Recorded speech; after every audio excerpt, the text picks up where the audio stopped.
Just for that introduction alone. Appreciate that, my friend. Wow. Well, this is cool. I love getting out and talking to customers, companies that are dealing with these issues and challenges and growing businesses and figuring out how to change your world around you, right? That's what this is about today. We're going to talk about customer experience in some detail this morning, and you're going to hear some presentations from some really disruptive providers that are doing some incredibly innovative things. And then if you're this afternoon, you'll get to even go deeper on that and ask lots of questions and start to figure out what it means for your business. I'm going to talk to you today about this idea of delivering transformative customer experiences and the difficulty in doing that, frankly, in what we all see as a very, very tight labor market. And if you think about it, what's the connection between labor and my ability to staff my team, to staff a contact center, or staff a sales organization, or a support organization?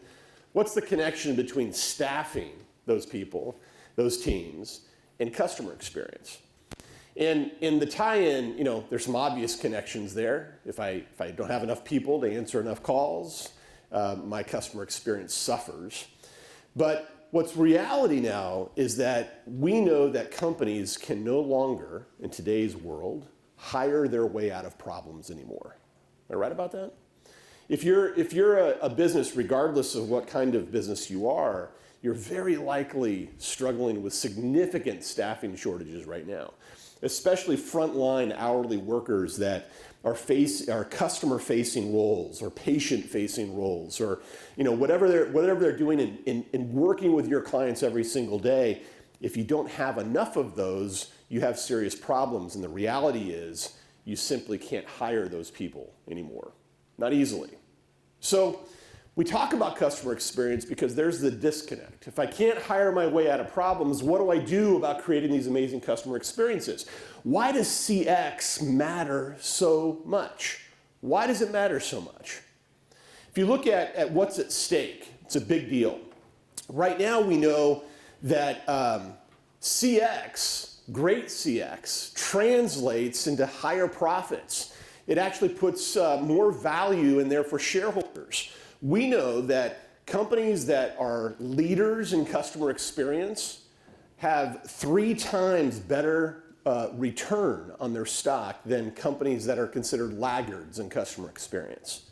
So if you're interested in driving shareholder value, this is a super important place to invest. Customers actually prioritize positive experiences above all else, above all else. In fact, if you look at this, 74% of consumers, 74% are at least somewhat likely to buy based on experience alone. On experience alone. We're all consumers here. Does that resonate?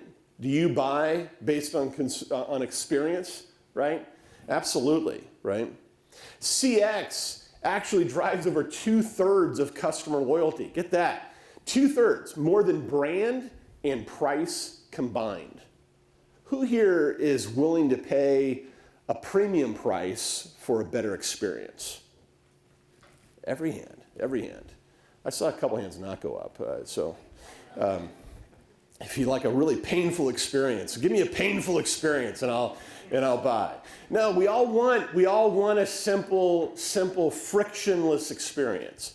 And when you think of brands that do that really, really well, right? What are some brands that come to mind that make it what I would call stupid easy to buy their product? Amazon, great example. Zappos would be another great example, right? What's that? Starbucks, sure. Yeah, for sure. I mean, brand after brand after brand, if they're leaders in their space, almost every single time you can look at it and say they have an amazing commitment to customer experience. There's a direct correlation there. It drives brand loyalty more than anything else. This other idea around our preferences as consumers, 80% of us actually want a personalized experience. Not just make it easy for me to buy, but actually present to me things that I want. You know my preferences already. And that's almost scary how that happens, like especially at something like Amazon. How did you know I wanted that?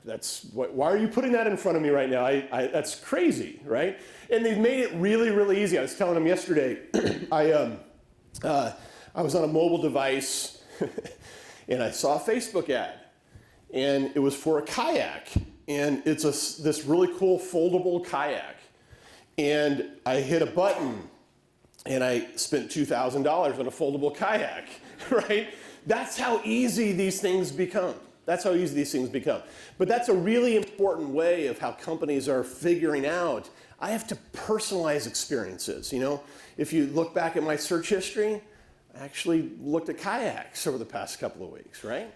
And now they know that I'm keyed in on kayaks. I have some interest in kayaks, and boom, they present an ad right in front of me that says, here's this amazing kayak that you ought to get.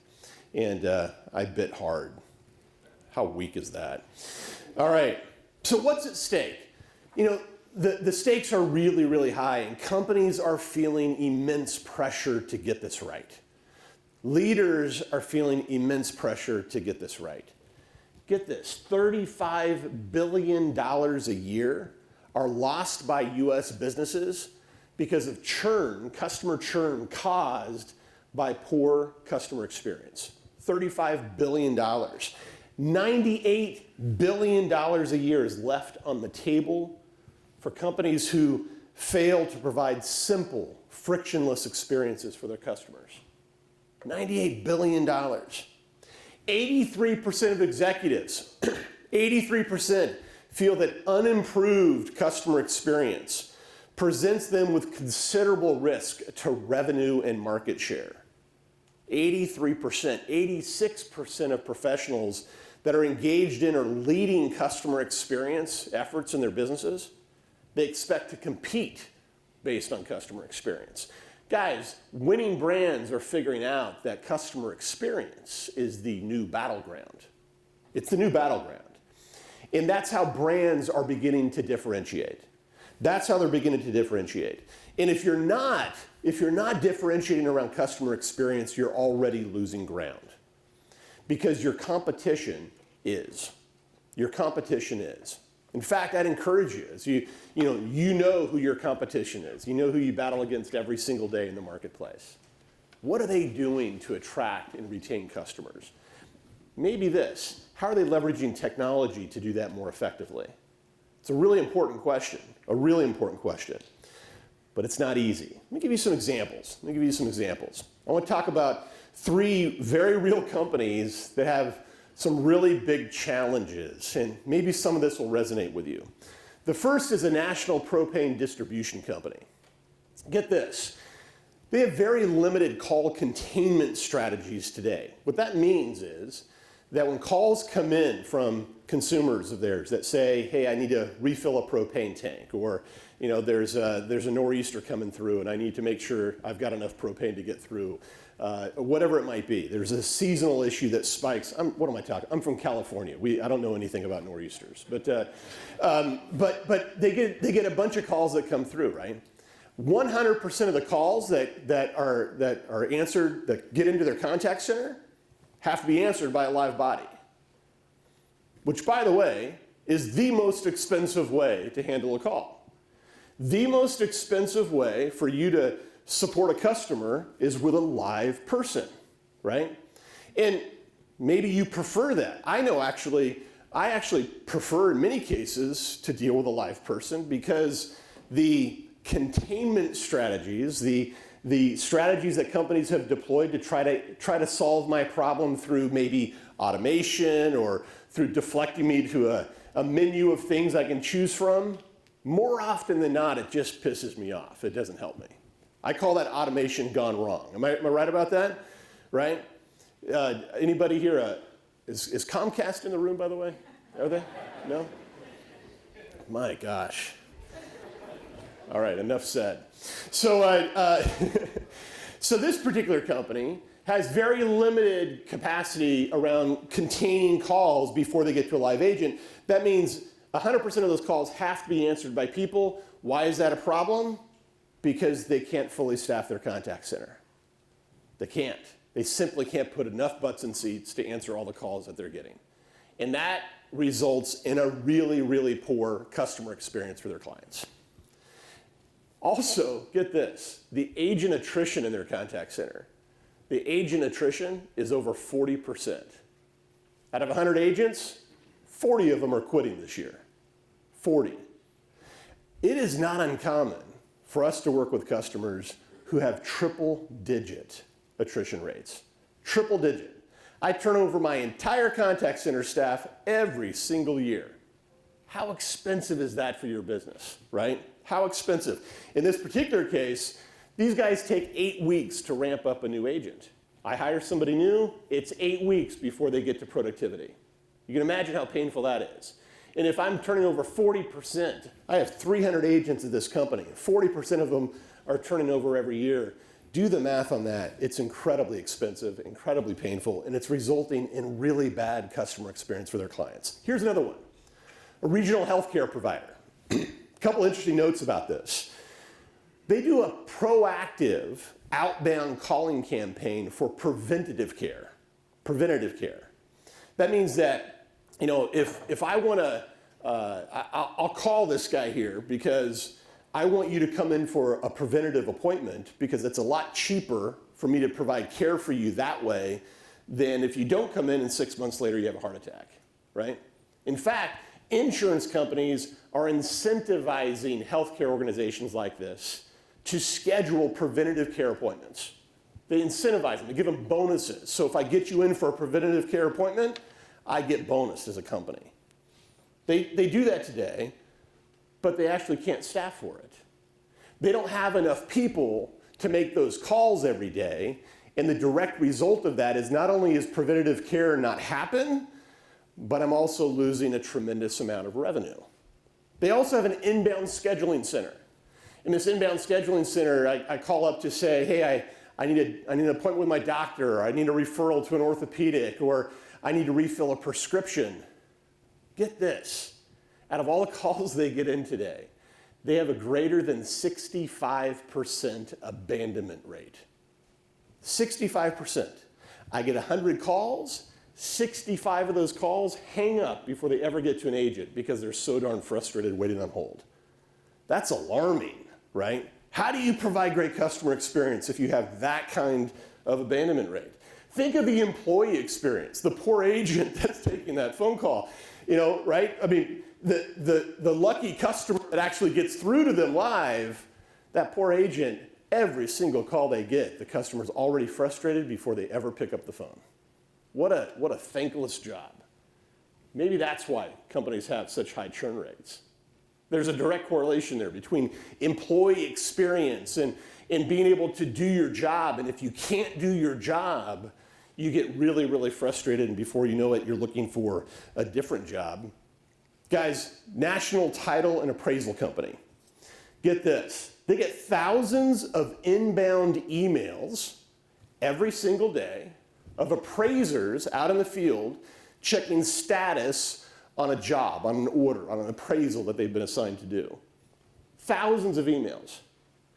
Every one of those emails are read by a human being, extracting information from that, entering that information into an internal CRM system, right?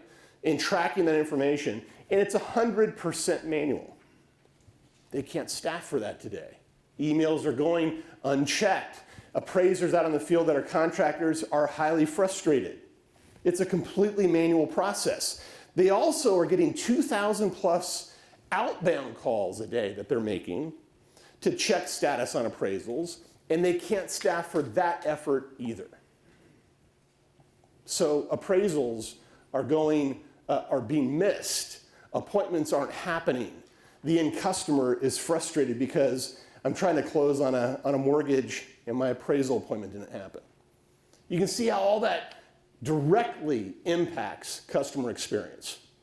So different issues, but really common threads, am I right? Really common threads. Staffing shortages are causing unprecedented challenges, and it always results in bad customer experience.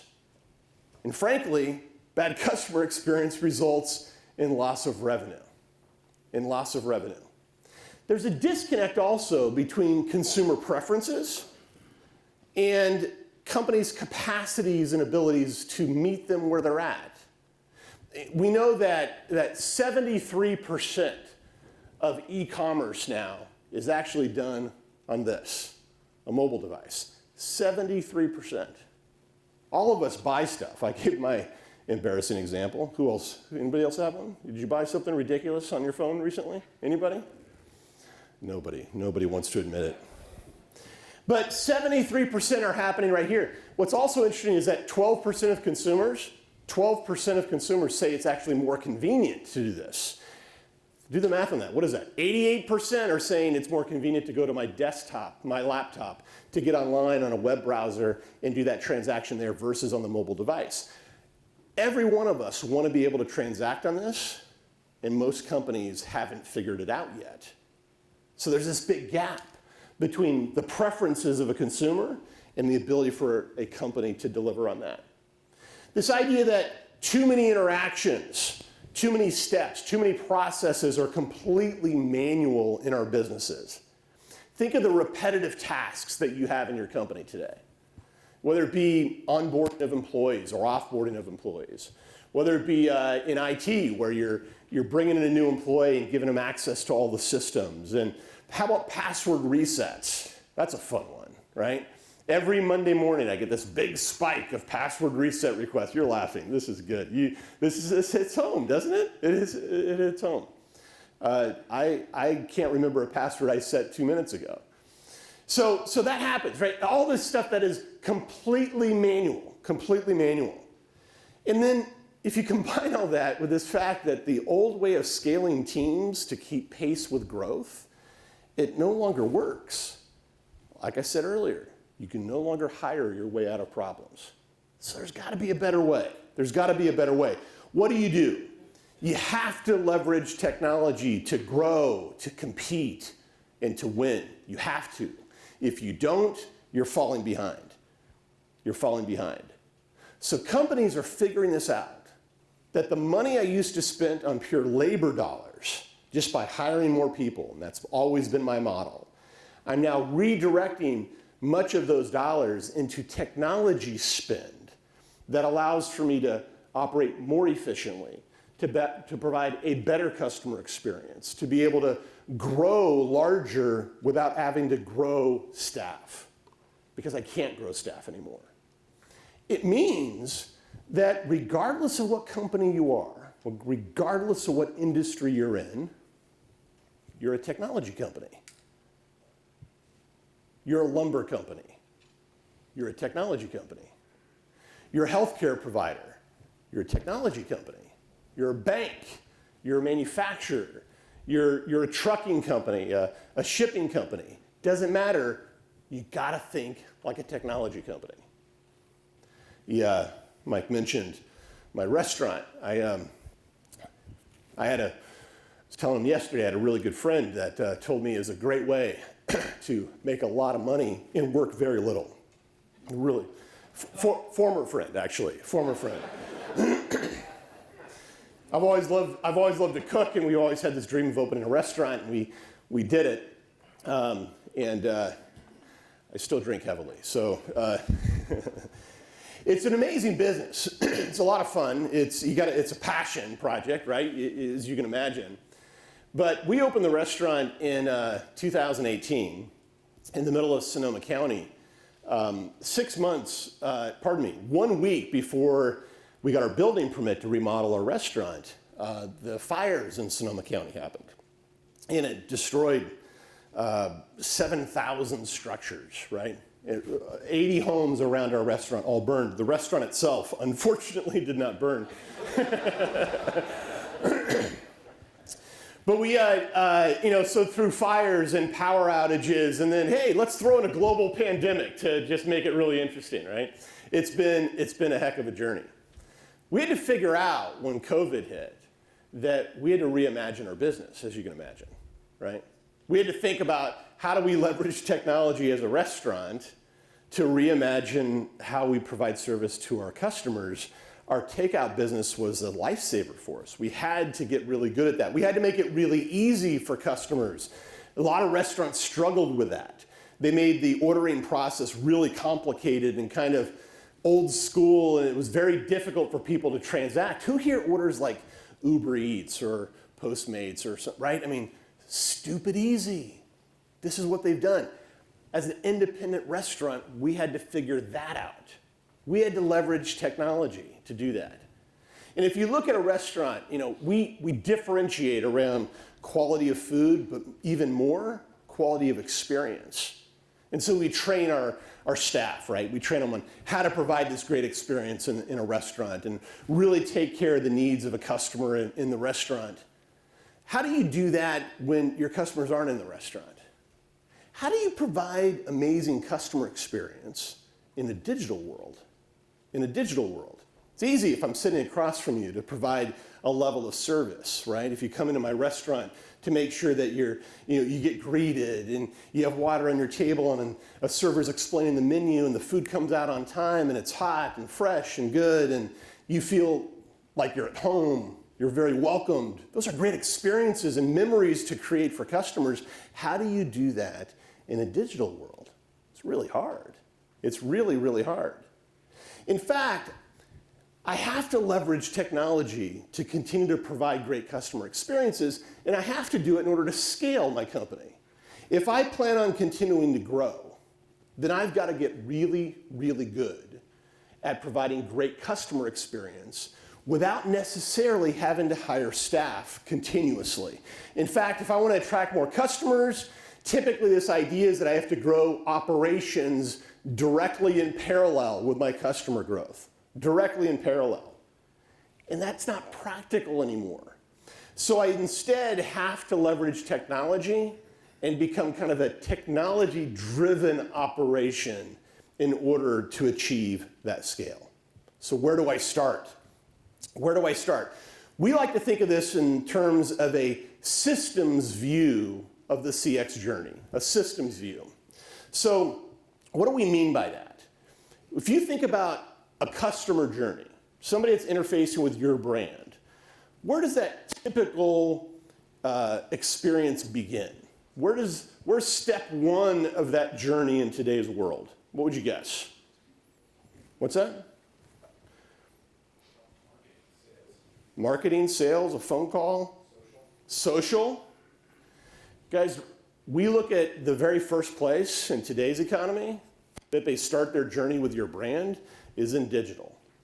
Might be on social, might be on that device, right, that we all are attached to.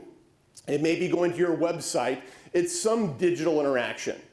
How do you provide a great customer experience starting with the very first time they hit your website? How do you know if your marketing campaigns that are driving traffic to your website are actually converting into sales?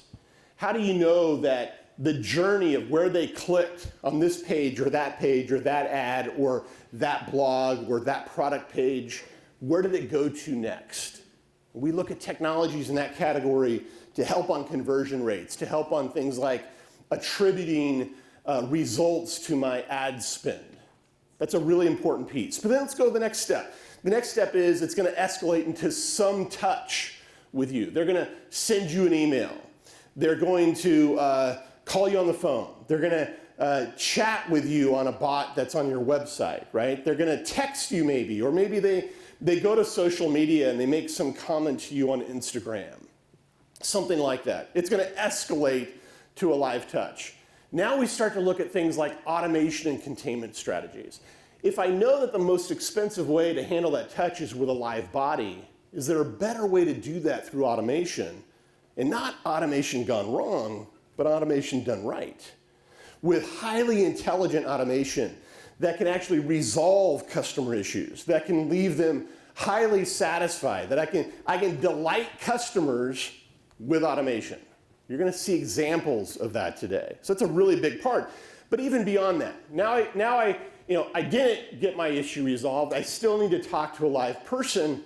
Now we get into this category we call routing and ACD. And it has to do with this idea of getting the call or getting the email or the chat or whatever it is to the right person.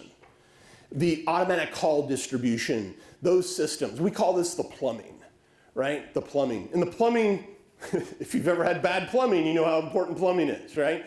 Plumbing is really, really important. But it's interesting, the innovation, the disruption that's happening in customer experience are all these categories that are adjacent to the plumbing. It's adjacent to the plumbing.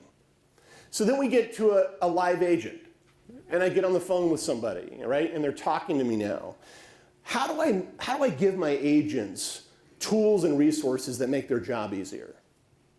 Last time you called into a contact center to get support for something, and they said, "Thank you, Mike. I'm going to put you on hold for just a couple minutes if that's okay, as I research your problem."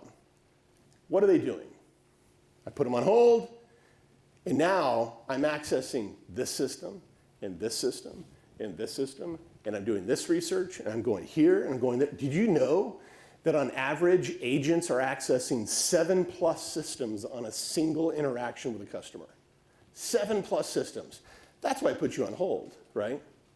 And what does that translate to into employee experience?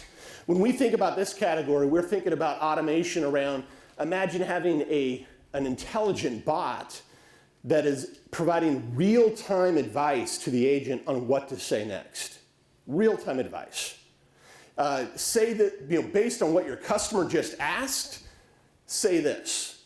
Based on this objection that they just voiced, answer it this way, in real time. That's agent assist. There's some amazing examples of that you'll see today. But it's also things like robotic process automation. When you finish that call, and you now have to spend 5 or 10 minutes documenting notes or updating this system or that system, using robotic process automation where I trigger a bot to go do all those steps for me. And what does that translate into? 30 seconds later, I can be back on the phone answering the next call, rather than sitting outside of the queue doing notes. It's a huge, huge difference in cutting down wrap-up times. And then measure and improve. That old adage, right? That you can't improve what you don't measure. So how do we measure this stuff? How do we measure it from the very beginning of the journey all the way through? And you're going to see some great examples of that today as well. This is where things like CSAT and Net Promoter Score and those measurements that are so important to all of us, that's where that sits, okay? Then we look at staffing. And staffing is such a painful thing. You're gonna hear a presentation in just a minute here with a company that is completely disrupting the world of hourly work, outsourced hourly work. And we'll talk to you about a model that's called fractionalized work. And the idea, think of the Uber of outsourced work for your company. And how might that apply? Revolutionary stuff. We're very, very excited about that. We help solve for the staffing issue in a bunch of different ways. And then lastly, it's around analytics. Data, as you mentioned, data is the new oil.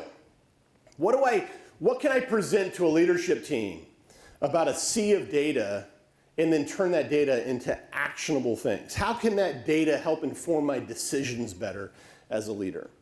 And across that entire journey, providing real-time access to data that helps you make better, faster, smarter decisions about how to run your business. That's another important part of this whole systems view of the CX journey. Let me pause for a second. Does that connect? When you start to think about your customer journey and all the different technologies that are out there that touch this in some way, this becomes a framework that we use to help guide customers down this road. It's proven to be super, super effective. So what does that result in?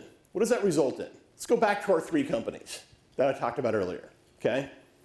Real companies, real solutions. Let's take a national propane distribution company that is now redirecting inbound callers to digital mobile journeys, resulting in 40% fewer calls. 40% fewer calls being answered by live agents, while at the same time improving CSAT scores by over 20%. That's a massive improvement, a massive improvement.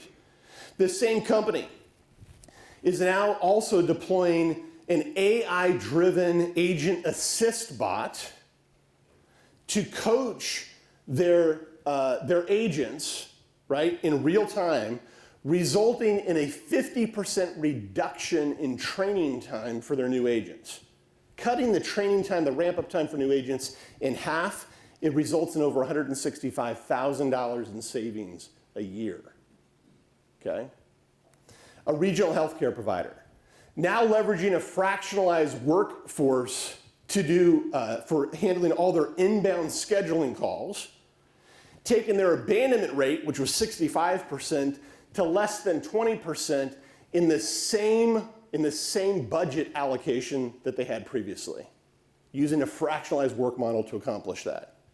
Also, using that same model to provide proactive, outbound, preventative scheduling, right?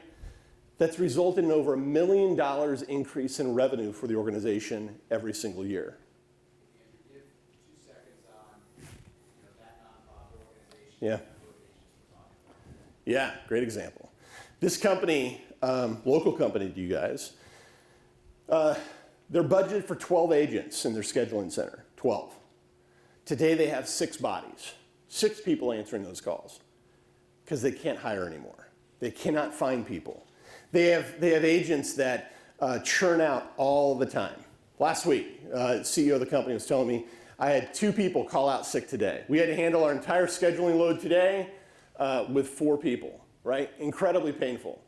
There's a company that has budget for 12 people and cannot staff their team and cannot provide the level of service that their patients require. And because of that, their patient satisfaction is like awful. Their customers, their patients are incredibly frustrated, right?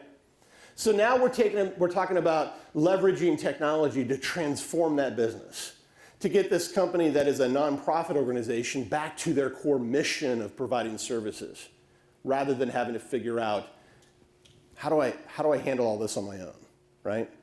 So this applies not only to just big companies, but to smaller businesses that also need to figure out how to become technology companies.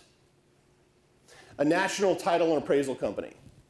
Those 2,000 emails they get a day, now they're using robotic process automation to scan automatically every single one of those emails, to extract out of that free-form email a number that's attached to a work order, then logging into a system, grabbing status on that work order, then crafting an email that goes out to the appraisal to answer their email with an updated status, and 100% of that being done by a bot in a matter of seconds. Never again by a human. They're also utilizing natural language understanding. And you'll see some examples of this today, which is crazy good. Natural language understanding to automate over 2,000 outbound calls that they're making every single day to update order status. Guys, that's saving them over $400,000 a year in labor. That's a big number. That's a big number. That is what is real.